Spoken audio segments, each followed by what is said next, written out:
देखिए, हम लोग विधानसभा चुनाव के पहले कई कार्यक्रम कर चुके हैं, लेकिन ये कार्यक्रम का एक अलग महत्व है और ये महत्वपूर्ण बैठक बुलाई गई है रायशुमारी के लिए, क्योंकि हम लोग अभी यहाँ पेचों पेच में फंसे हुए हैं। रस्साकसी चल रही है, एनडीए गठबंधन में काफ़ी मशक्कत है। तो हम लोग एक सिरे पर बैठे रह करके हुसैनाबाद के धरती को विमुक्त नहीं कर सकते।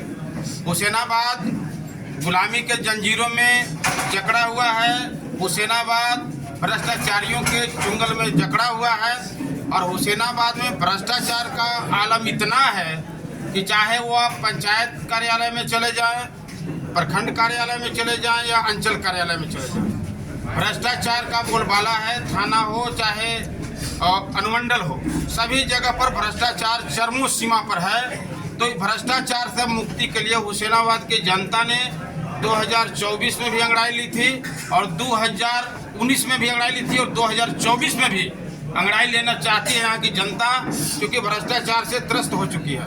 और हम लोग चुनाव की तैयारी के लिए, क्योंकि हम लोग एनडीए गठबंधन के भरोसे अब बैठने वाले नहीं हैं।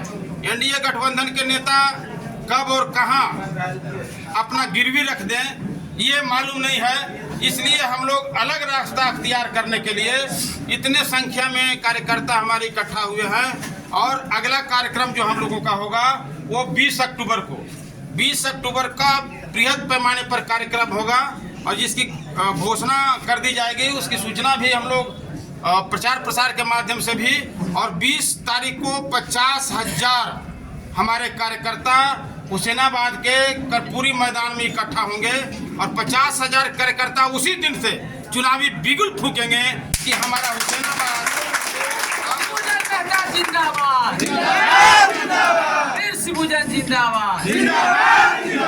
हुसैनाबाद को भ्रष्टाचारी अब अपने कब्जे में नहीं रख सकता।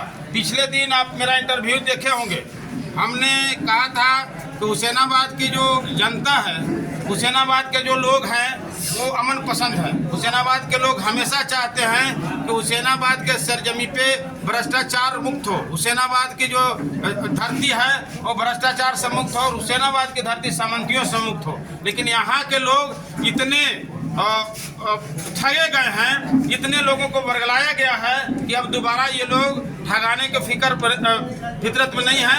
और हम लोग चुनाव का ऐलान जंग कर चुके हैं। 20 तारीख को हमारा सम्मेलन होगा और उस सम्मेलन में हम लोग निर्णय लेंगे। आज हम लोगों ने निर्णय लिया है कि हर हाल में हुसैनाबाद चुनाव लड़ना है, चाहे एनडीए गठबंधन आजसू पार्टी अपने खाते में टिकट ले अथवा नहीं ले, हम लोग हर हाल में चुनाव लड़ेंगे।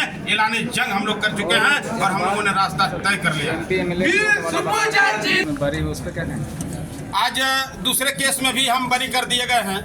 हुसैनाबाद के जो तत्कालीन जो प्रतिनिधि उस समय थे 2014 में, उनके इशारे पर जो मेरे ऊपर बिजली के लिए जो हमने लड़ाई लड़ा था, ब्लैकआउट की स्थिति थी, यहाँ पे 10 MVA का जो पावर ट्रांसफार्मर लगाना था, उसको लेकर के हम और हमारे साथियों ने, जिसमें ललन जी भी हैं, अभी वो आंदोलनकारी अभी यहीं पर मौजूद थे यहाँ, तो ललन जी भी उसमें थे, रामराज पासवान जी थे, मैंने हुसैनाबाद की तमाम जनता।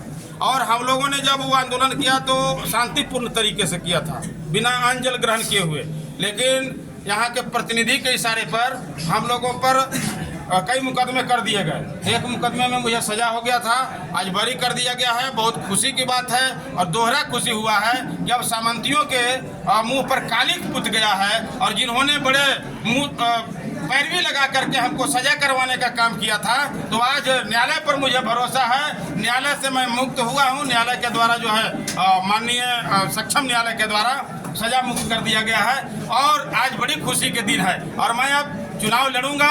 हम सजा याफ्त भी थे तो भी चुनाव लड़ते, हमारी पत्नी चुनाव लड़ती। ये ऐलान कर दिया था यहाँ के कार्यकर्ताओं ने कि हम लोग आपके पत्नी को भी चुनाव लड़ा करके और भारी मतों से विजय बना करके भेजेंगे। और अब मैं अब खुद चुनाव लड़ूंगा, ये आज तय हो चुका है। और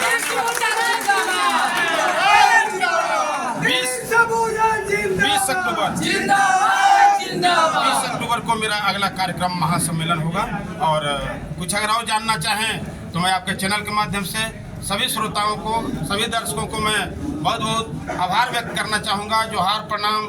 जय झारखंड, जय भारत, जय भीम, जय मानव कांशीराम साहब। धन्यवाद।